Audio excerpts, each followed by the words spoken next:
Well, us girls, you know how we get, especially financial planning. It could get really wild and crazy. Well, Gretchen, thank you so much for joining me here today. Oh, you're welcome. I'm excited to be here. Thanks for having me. We're going to talk about financial planning because oftentimes women are terrified about it. They think it's so complicated, but you really actually break it down very simple and easy to understand. And you have this two-bucket theory, two-bucket planning. Can you explain to me a little bit about that? Sure. Yeah. Generally, I find that women come to me and they say, well, I don't have enough money to have a financial planner and it costs too much. And so neither of those things is true, actually. And when we finally get them in and we sit down and get them talking about what's going on, we look at financial planning in two distinct ways. We have the financial preservation bucket on the one side, which is all about preserving your income. And then on the other side, we have the wealth accumulation bucket, which is about growing your income. And is that the one people usually focus on all the time? Yes. When people think of financial planning, they only think about retirement planning. And it's about how do I make more money and how I invest in the stock market.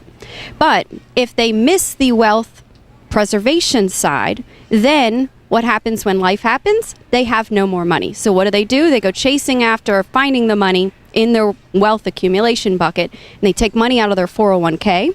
And then they have no money left over for the what-if scenarios. So it's really important in financial planning that you have both buckets served. So let's talk about the two different buckets and let's break them down. So let's start with the wealth accumulation. What's in that bucket and what should people think about? Okay, yeah. So most of the time, the most popular thing that people talk about is retirement planning. So that could be, something that their work offers them. But if they're a small business owner, most times small business owners don't even think about retirement planning. They say, oh, my business is my retirement. But that is a major bucket that most people sort of have in their minds.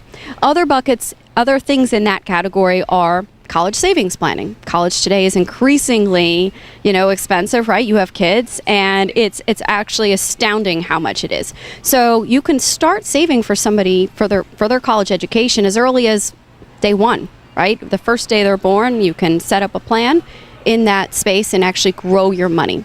And when people meet with you, for example, for this bucket, if they're not married, if they don't have kids, when you meet with people, do you bring these things, to their attention, down the road? You might think about this and they start, like, for example, today, before all those things exist. Is that like the right thing to do? Oh, yes. The earlier you start, the better.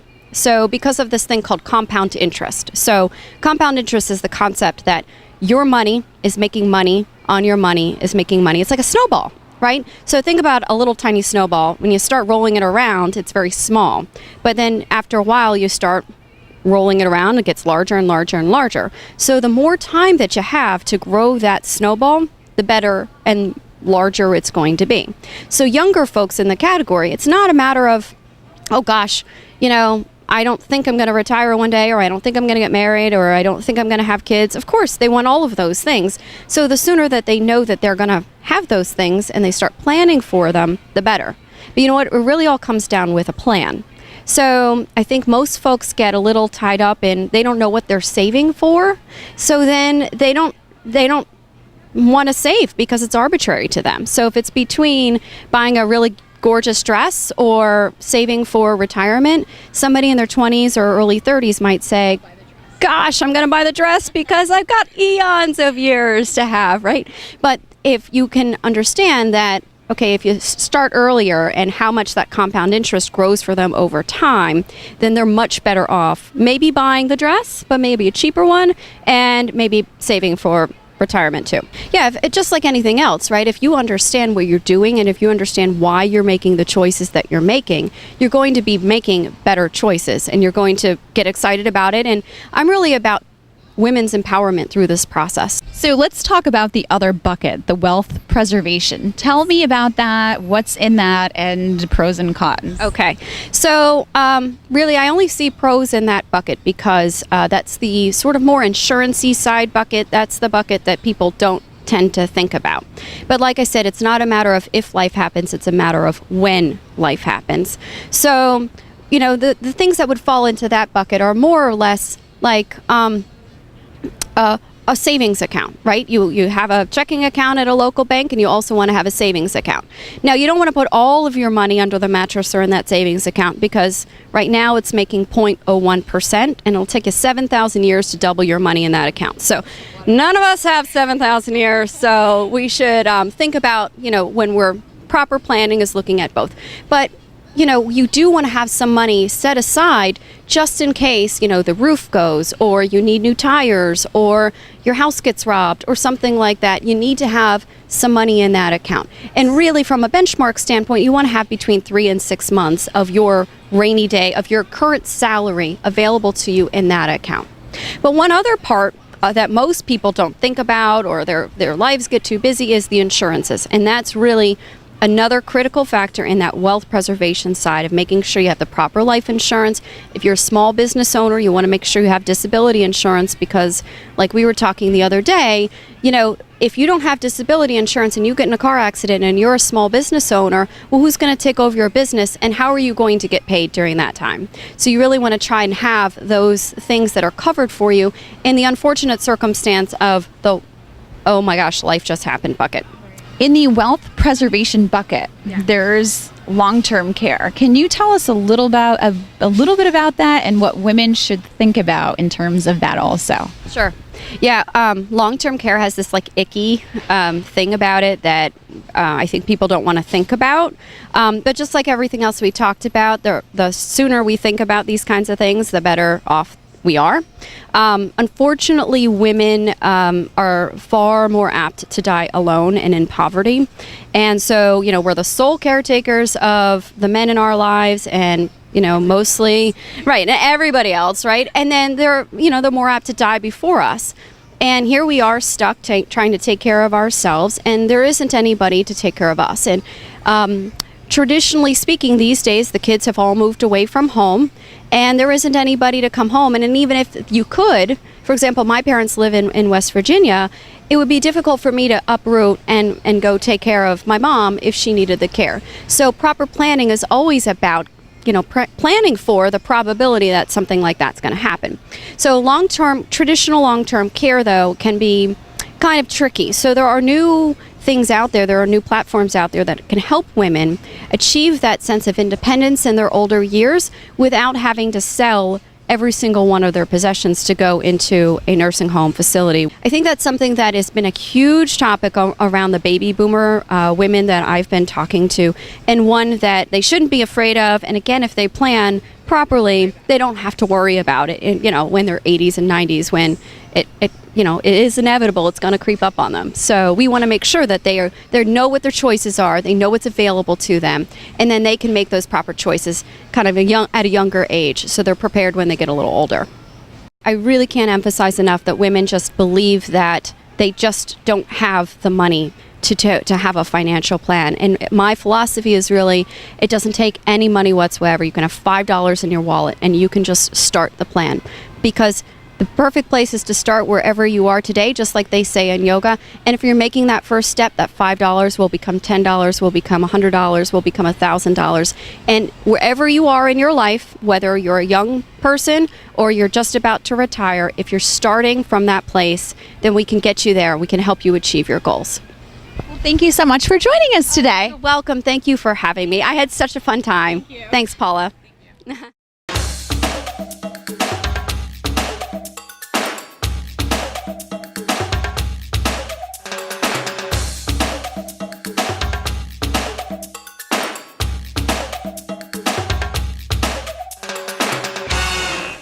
So tell me, what is the derivation from the word Porsche?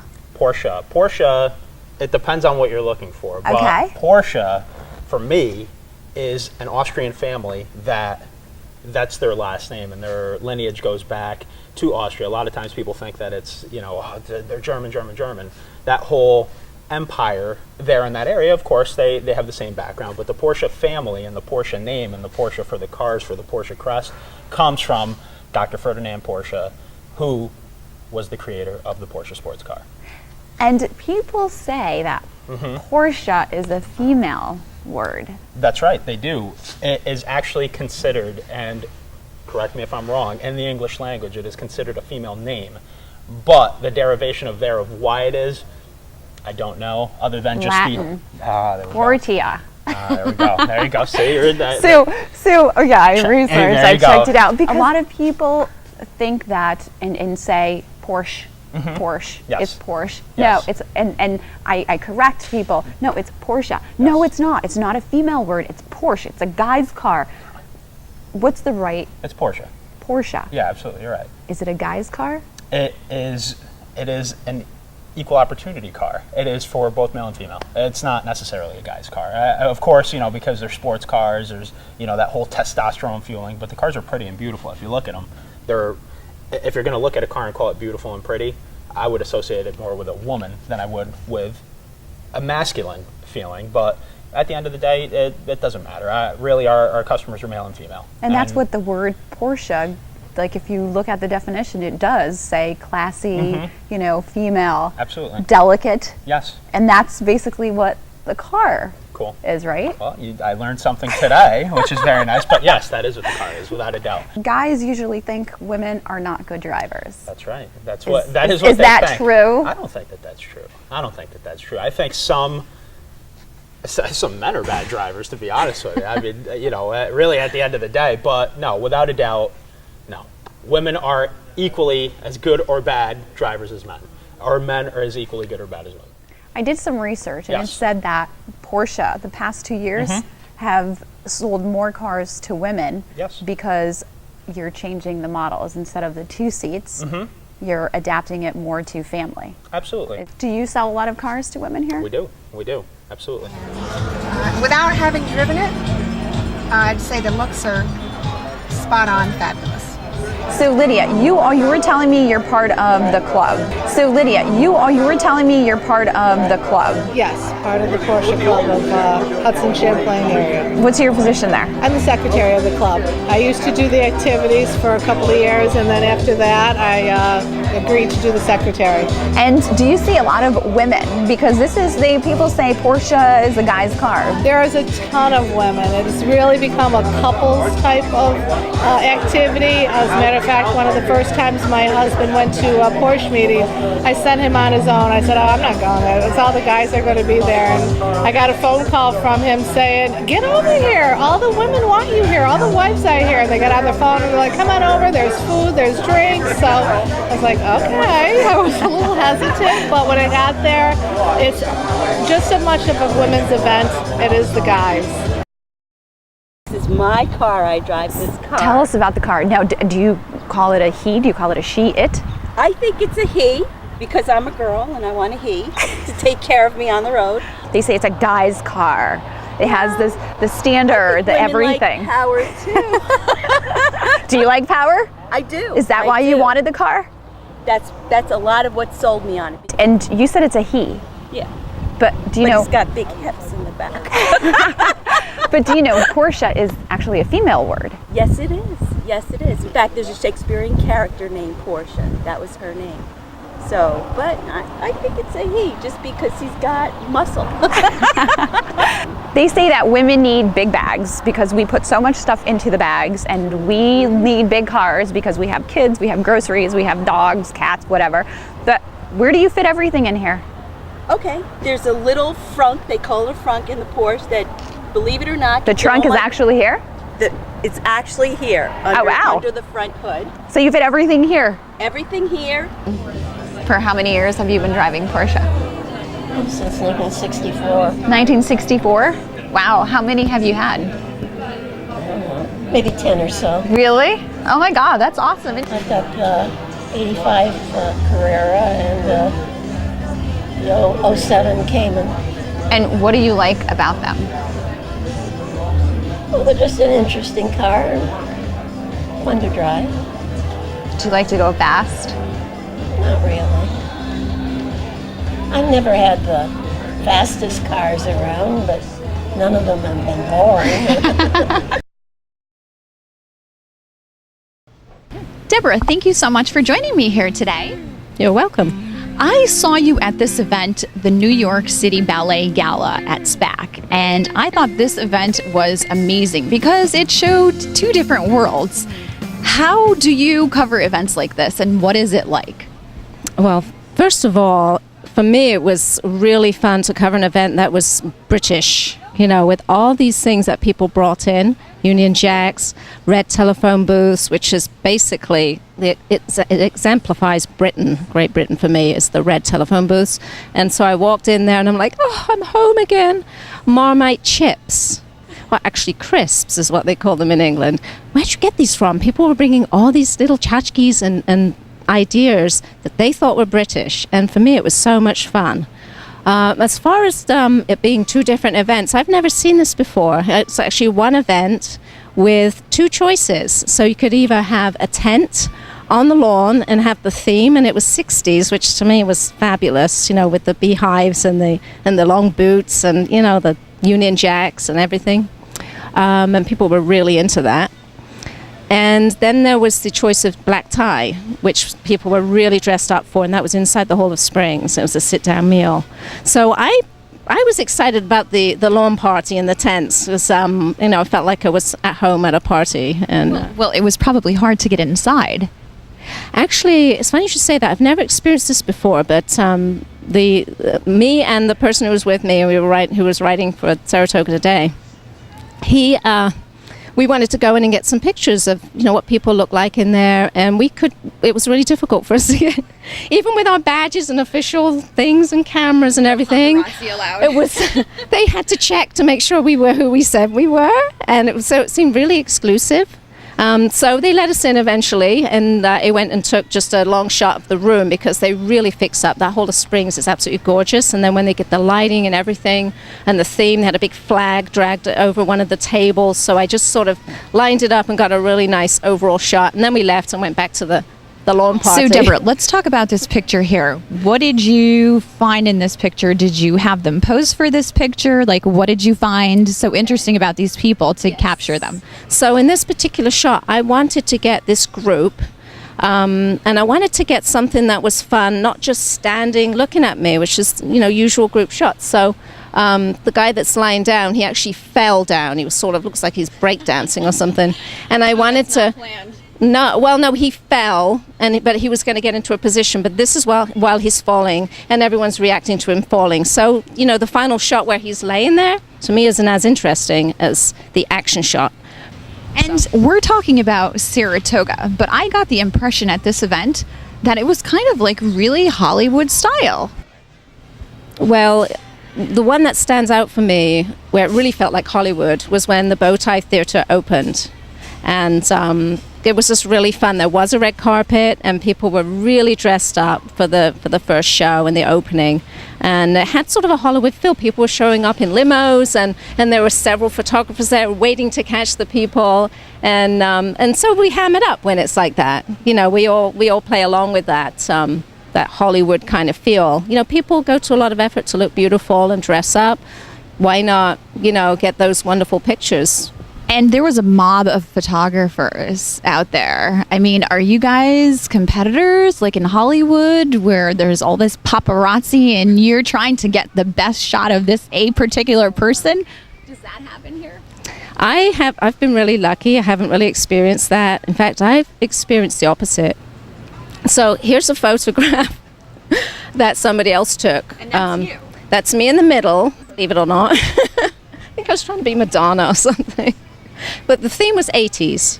And these two other photographers, Joe and Heather, were there photographing the event. So I think actually there were more. There was someone filming as well. And we were just having so much fun together.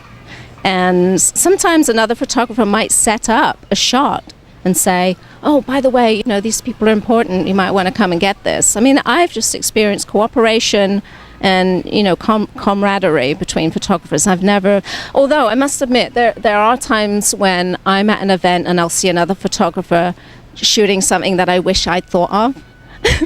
So I may be a little competitive, like, oh, they're doing that thing that I should have thought of.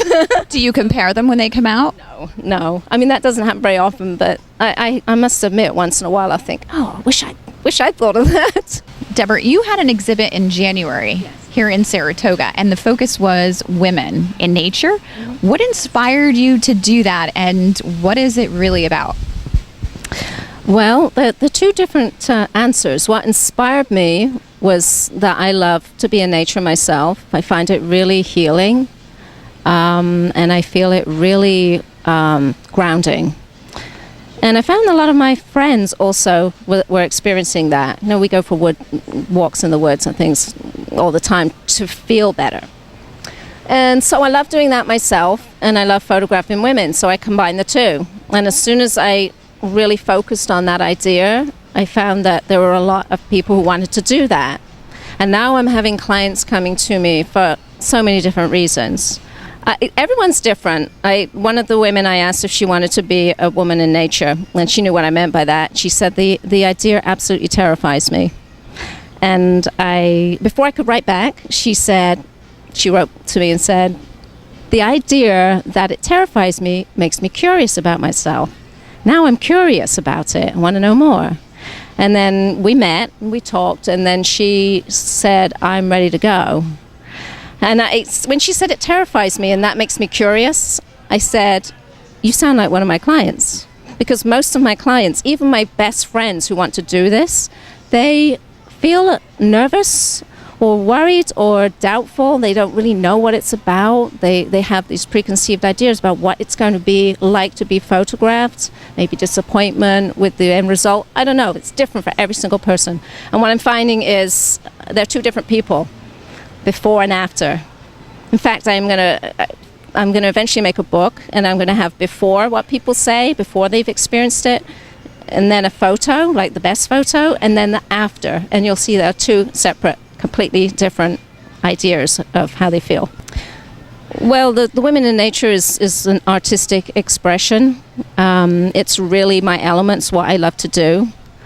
I just love people, so the social events, yeah, it's different. It's more commercial. It's more for the general public. A lot of my Women in Nature, they're really private photos, and oftentimes they're for their partners, or they're a gift, they're a surprise, or they're a lot of times just for their own self-esteem, self-worth. The last woman that I photographed afterwards, she told me, I've never had so much attention from another woman. I was really enjoying that. I didn't really want to look at the back of your camera because I was enjoying the love and attention to me.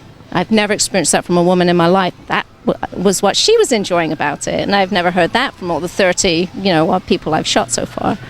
So are you going to have another exhibit soon? Absolutely. Maybe at the same place. And what advice do you have for the women watching this today that want to be seen when they're out there at these social events? Be yourself, because you're beautiful just the way you are. Get dressed up, go out and enjoy yourself. That's what I'm seeing. I don't think they really need advice from me, because I think most of the women out there are doing that. They're absolutely beautiful, and they're so much fun to photograph. So, and the men, not just the women. Well, Deborah, thank you so much for joining us today. I appreciate it. You're so welcome. Thank you. Thank you.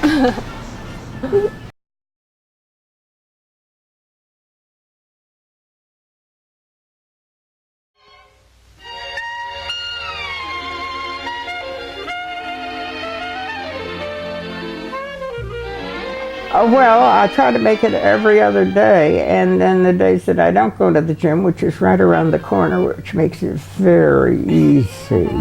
Doesn't take me 5 minutes to get there.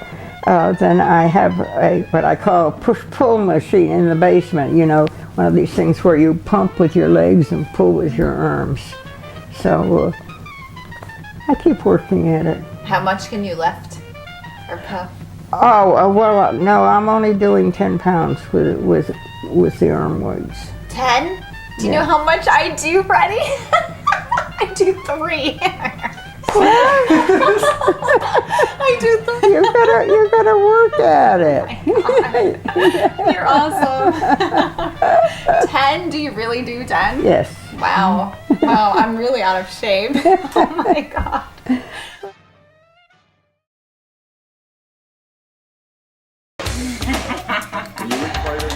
No, I did not.